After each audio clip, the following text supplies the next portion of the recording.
They got the best record at 8-1. No question about it, and it's been their consistent defense. Like tonight, they got the lead, OKC fights back into it, then they get the stops they need to go ahead and get those possessions.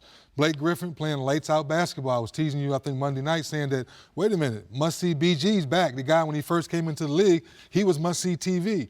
Now, with the way he's making that mid-range shot, he's distributing the basketball, rebounding the basketball, making his free throws. So those little things like that lets me know Doc has his team really locked in. Yeah, we I think in some ways laughed over the summer, all the talk about super teams, Golden State Warriors, comparing, Miami Heat, et cetera. And Paul Pierce and Doc Rivers said, we're a super team. We believe that we're a super team. Why shouldn't we? And they signed that contract then that, to me, at the start of this season, 8-1, they believe that they are one of the best teams in the NBA, if not the best, and they're going out and playing that way. The bench has been reconfigured. Maurice Spates, a great addition. Kind of the three-headed guards with Jamal Crawford, Austin Rivers, Raymond Felton, who Doc Rivers has spoken highly about in terms of his defensive activity, helping the team a lot. And they all seem to be enjoying playing with each other and with purpose.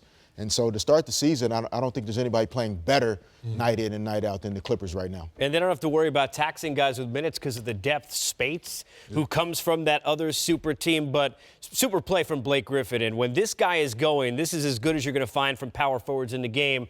And you're seeing the inside-outside game from him here through the first 2 weeks. Boy, he's mixing it up. We know he can pick and roll to the basket and finish above the rim, but the fact he knows when to slow down a little bit, kick the ball out, make that extra pass, or stop and pop, knock down the free throw, just being under control, not seeing many charges against him like we've seen in the past. So he's just in an early groove, and I think Doc, to your point, with the minutes, is doing a good job making sure he's not playing heavy minutes early in the season because they're playing so well. We talked about this before we came on. You've got a lot of money being tossed around in the NBA.